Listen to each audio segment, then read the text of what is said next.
कर्पूर गौरं करुणावतारं संसार सारं भुजगेन्द्रहारं सदा वसंतं हृदयारविंदे भवं भवानी सहितं नमामि। प्रिय भक्तों, समस्त मंगल कामनाओं के लिए भगवान शिव और माता पार्वती से बढ़कर और कोई नहीं है इस जगत में।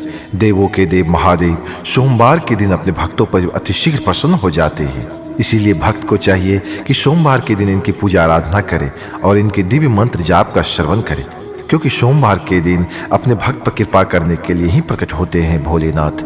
इसीलिए आज हम भगवान शिव का एक ऐसा दिव्य मंत्र लेकर के आए हैं जिसका आप 108 बार श्रवण कर लेते हैं तो आपके जीवन में मंगलमय होना तय है, क्योंकि देवों के देव महादेव जी अतिशीघ्र प्रसन्न होकर के आप पर दया करने के लिए प्रकट हो जाते हैं।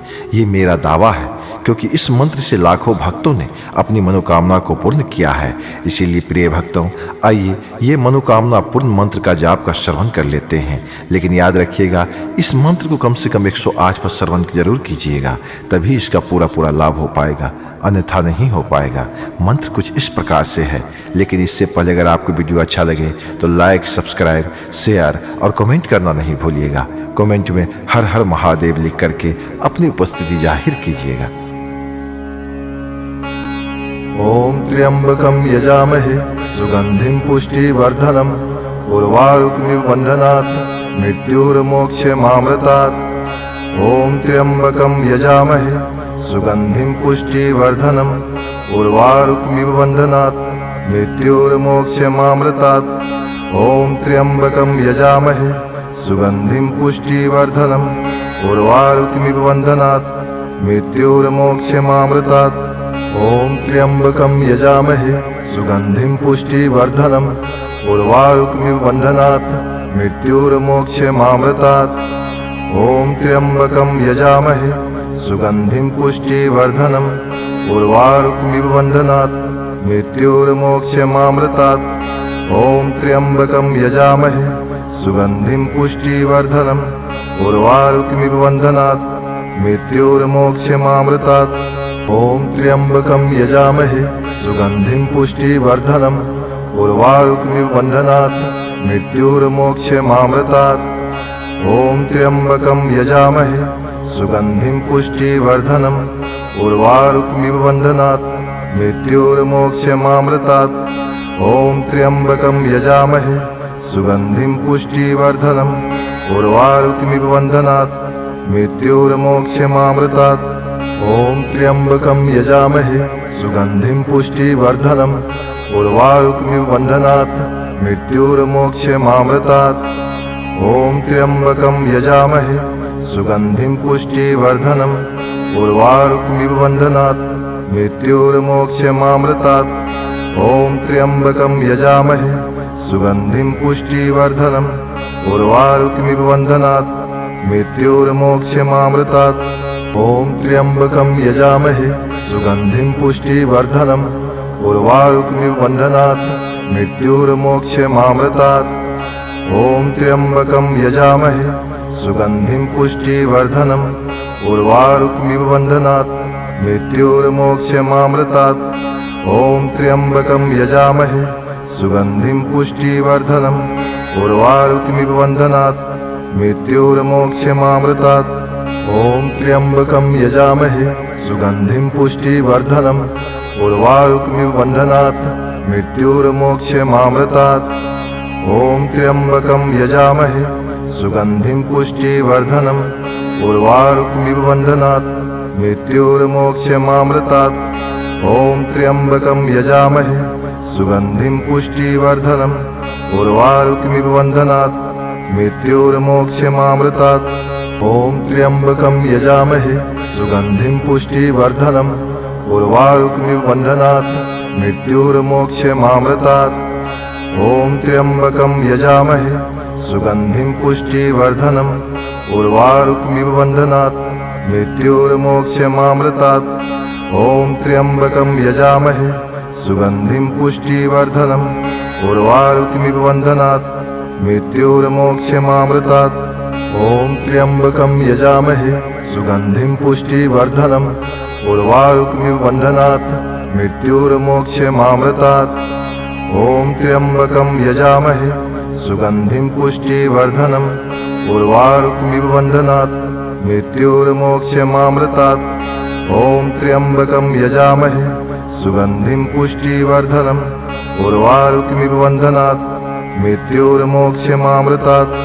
ॐ त्र्यम्बकं यजामहे सुगन्धिं पुष्टिवर्धनम् उर्वारुकमिव बन्धनात् मृत्योर्मोक्षमामृतात्। ॐ त्र्यम्बकं यजामहे सुगन्धिं पुष्टिवर्धनम् उर्वारुकमिव बन्धनात् मृत्योर्मोक्षमामृतात्। ॐ त्र्यम्बकं यजामहे सुगन्धिं पुष्टिवर्धनम् उर्वारुकमिव बन्धनात् मृत्योर्मोक्षमामृतात्। ॐ त्र्यम्बकं यजामहे सुगन्धिं पुष्टिवर्धनम् उर्वारुकमिव बन्धनात् मृत्योर्मोक्षमामृतात्। ॐ त्र्यम्बकं यजामहे सुगन्धिं पुष्टिवर्धनम् उर्वारुकमिव बन्धनात् मृत्योर्मोक्षमामृतात्। ॐ त्र्यम्बकं यजामहे सुगन्धिं पुष्टिवर्धनम् उर्वारुकमिव बन्धनात् मृत्योर्मोक्षमामृतात्। ॐ त्र्यम्बकं यजामहे सुगन्धिं पुष्टिवर्धनम् उर्वारुकमिव बन्धनात् मृत्योर्मोक्षमामृतात्। ॐ त्र्यम्बकं यजामहे सुगन्धिं पुष्टिवर्धनम् उर्वारुकमिव बन्धनात् मृत्योर्मोक्षमामृतात्। ॐ त्र्यम्बकं यजामहे सुगन्धिं पुष्टिवर्धनम् उर्वारुकमिव बन्धनात् मृत्योर्मोक्षमामृतात्। ॐ त्र्यम्बकं यजामहे सुगन्धिं पुष्टिवर्धनम् उर्वारुकमिव बन्धनात् मृत्योर्मोक्षमामृतात्। ॐ त्र्यम्बकं यजामहे सुगन्धिं पुष्टिवर्धनम् उर्वारुकमिव बन्धनात् मृत्योर्मोक्षमामृतात्। ॐ त्र्यम्बकं यजामहे सुगन्धिं पुष्टिवर्धनम् उर्वारुकमिव बन्धनात् मृत्योर्मोक्षमामृतात्। ॐ त्र्यम्बकं यजामहे सुगन्धिं पुष्टिवर्धनम् उर्वारुकमिव बन्धनात् मृत्योर्मोक्षमामृतात्। ॐ त्र्यम्बकं यजामहे सुगन्धिं पुष्टिवर्धनम् उर्वारुकमिव बन्धनात् मृत्योर्मोक्षमामृतात्। ॐ त्र्यम्बकं यजामहे सुगन्धिं पुष्टिवर्धनम् उर्वारुकमिव बन्धनात् मृत्योर्मोक्षमामृतात्। ॐ त्र्यम्बकं यजामहे सुगन्धिं पुष्टिवर्धनम् उर्वारुकमिव बन्धनात् मृत्योर्मोक्षमामृतात्। ॐ त्र्यम्बकं यजामहे सुगन्धिं पुष्टिवर्धनम् उर्वारुकमिव बन्धनात् मृत्योर्मोक्षमामृतात्। ॐ त्र्यम्बकं यजामहे सुगन्धिं पुष्टिवर्धनम् उर्वारुकमिव बन्धनात् मृत्योर्मोक्षमामृतात्। ॐ त्र्यम्बकं यजामहे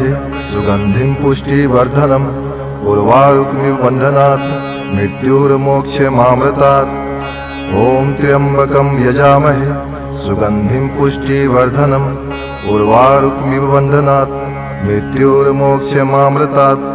ॐ त्र्यम्बकं यजामहे सुगन्धिं पुष्टिवर्धनम् उर्वारुकमिव बन्धनात् मृत्योर्मोक्षमामृतात्। ॐ त्र्यम्बकं यजामहे सुगन्धिं पुष्टिवर्धनम् उर्वारुकमिव बन्धनात् मृत्योर्मोक्षमामृतात्। ॐ त्र्यम्बकं यजामहे सुगन्धिं पुष्टिवर्धनम् उर्वारुकमिव बन्धनात् मृत्योर्मोक्षमामृतात्। ॐ त्र्यम्बकं यजामहे सुगन्धिं पुष्टिवर्धनम् उर्वारुकमिव बन्धनात् मृत्योर्मोक्षमामृतात्। ॐ त्र्यम्बकं यजामहे सुगन्धिं पुष्टिवर्धनम् उर्वारुकमिव बन्धनात् मृत्योर्मोक्षमामृतात्। ॐ त्र्यम्बकं यजामहे सुगन्धिं पुष्टिवर्धनम् उर्वारुकमिव बन्धनात् मृत्योर्मोक्षमामृतात्।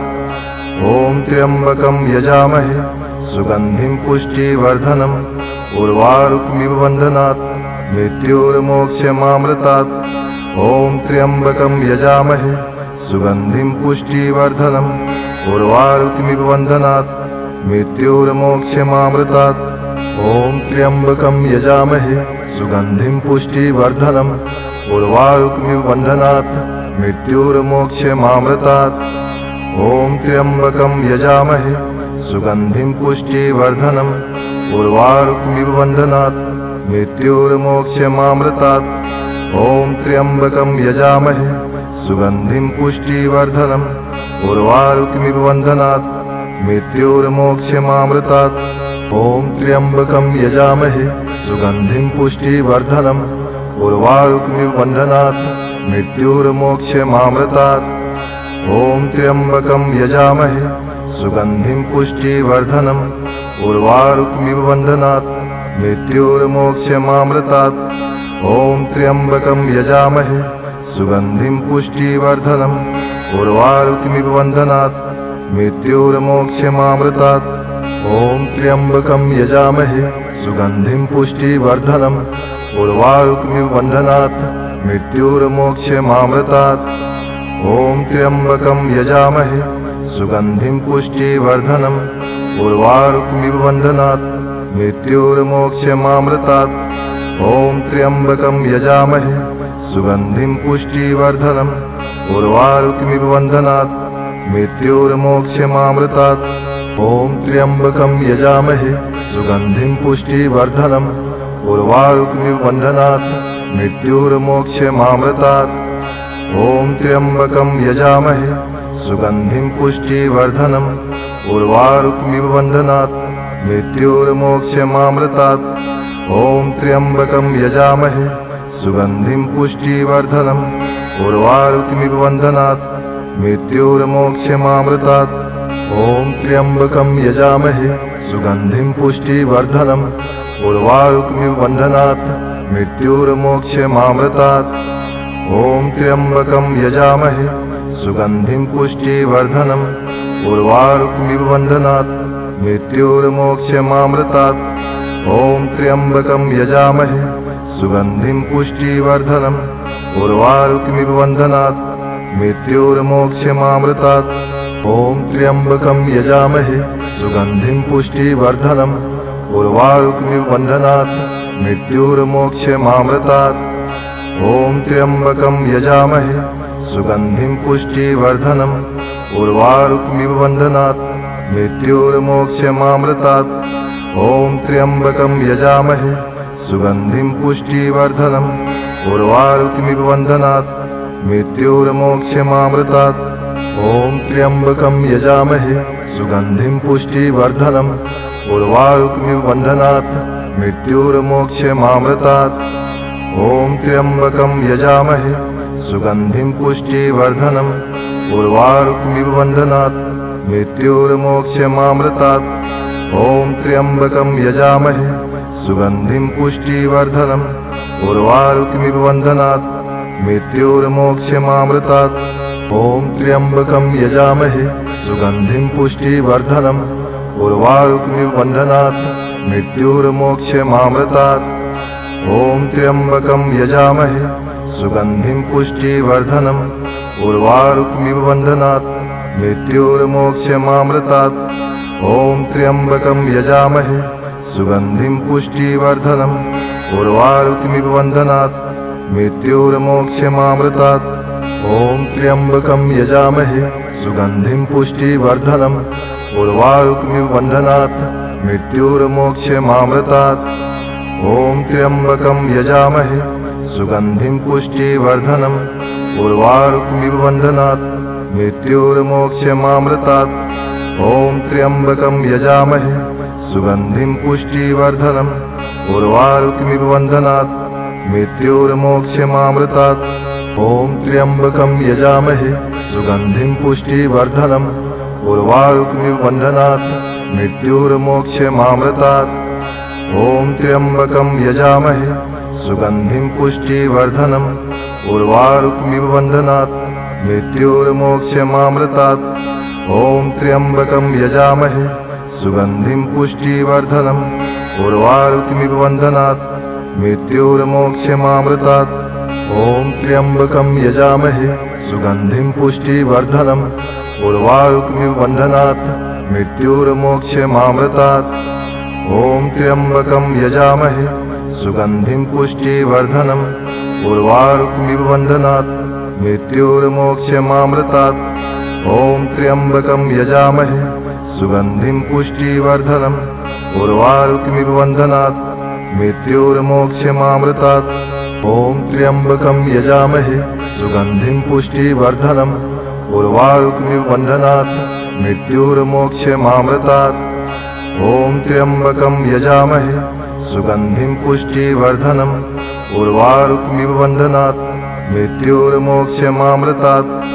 ॐ त्र्यम्बकं यजामहे सुगन्धिं पुष्टिवर्धनम् उर्वारुकमिव बन्धनात् मृत्युर्मोक्षमामृतात्।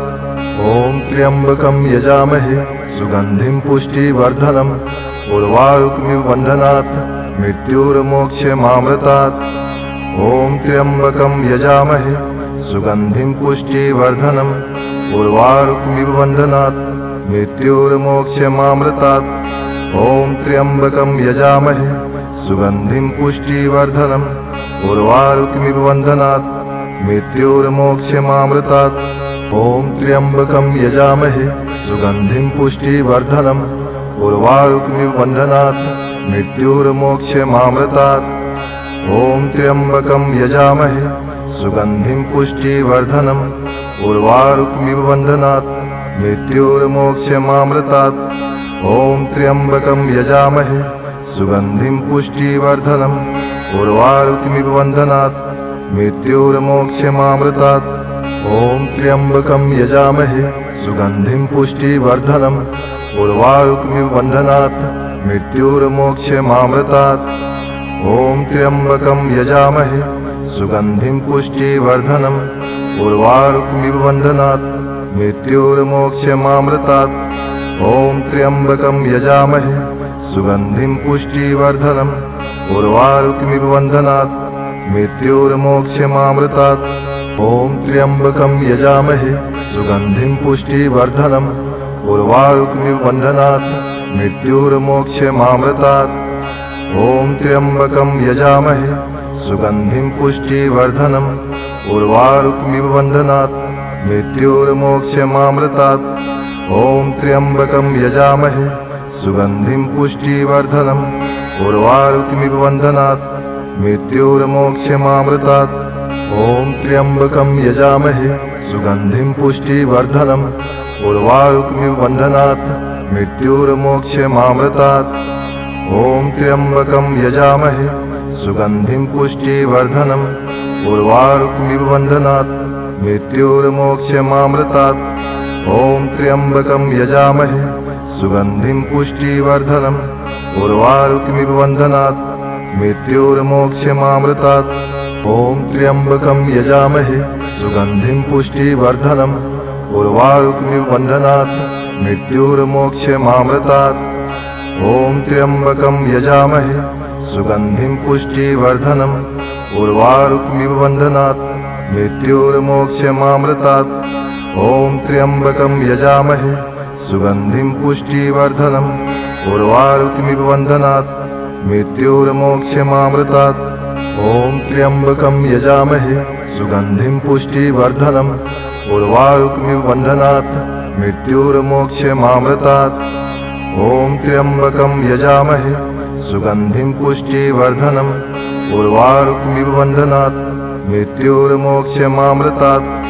ॐ त्र्यम्बकं यजामहे सुगन्धिं पुष्टिवर्धनम् उर्वारुकमिव बन्धनात् मृत्युर्मोक्षमामृतात्। ॐ त्र्यम्बकं यजामहे सुगन्धिं पुष्टिवर्धनम् उर्वारुकमिव बन्धनात् मृत्युर्मोक्षमामृतात्। ॐ त्र्यम्बकं यजामहे सुगन्धिं पुष्टिवर्धनम् उर्वारुकमिव बन्धनात् मृत्युर्मोक्षमामृतात्।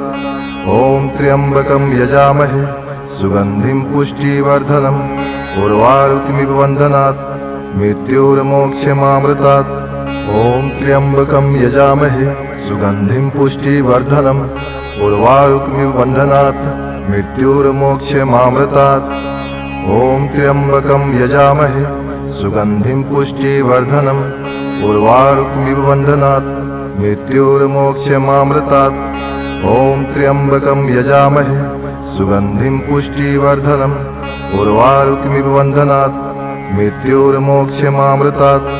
ॐ त्र्यम्बकं यजामहे सुगन्धिं पुष्टिवर्धनम् उर्वारुकमिव बन्धनात् मृत्युर्मोक्षमामृतात्। ॐ त्र्यम्बकं यजामहे सुगन्धिं पुष्टिवर्धनम् उर्वारुकमिव बन्धनात् मृत्योर्मोक्षमामृतात्। ॐ त्र्यम्बकं यजामहे सुगन्धिं पुष्टिवर्धनम् उर्वारुकमिव बन्धनात् मृत्योर्मोक्षमामृतात्। ॐ त्र्यम्बकं यजामहे सुगन्धिं पुष्टिवर्धनम् उर्वारुकमिव बन्धनात् मृत्योर्मोक्षमामृतात्।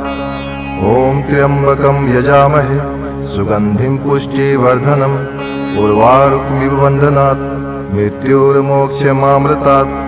ॐ त्र्यम्बकं यजामहे सुगन्धिं पुष्टिवर्धनम् उर्वारुकमिव बन्धनात् मृत्योर्मोक्षमामृतात्।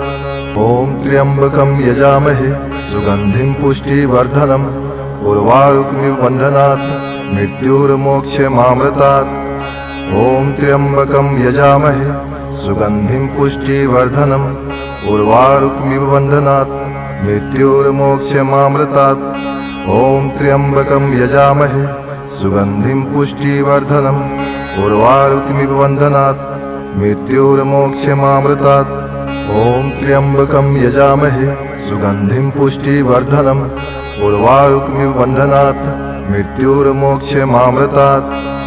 ॐ त्र्यम्बकं यजामहे सुगन्धिं पुष्टिवर्धनम् उर्वारुकमिव बन्धनात् मृत्योर्मोक्षमामृतात्। ॐ त्र्यम्बकं यजामहे सुगन्धिं पुष्टिवर्धनम् उर्वारुकमिव बन्धनात् मृत्योर्मोक्षमामृतात्। ॐ त्र्यम्बकं यजामहे सुगन्धिं पुष्टिवर्धनम् उर्वारुकमिव बन्धनात् मृत्योर्मोक्षमामृतात्। ॐ त्र्यम्बकं यजामहे सुगन्धिं पुष्टिवर्धनम् उर्वारुकमिव बन्धनात् मृत्योर्मोक्षमामृतात्।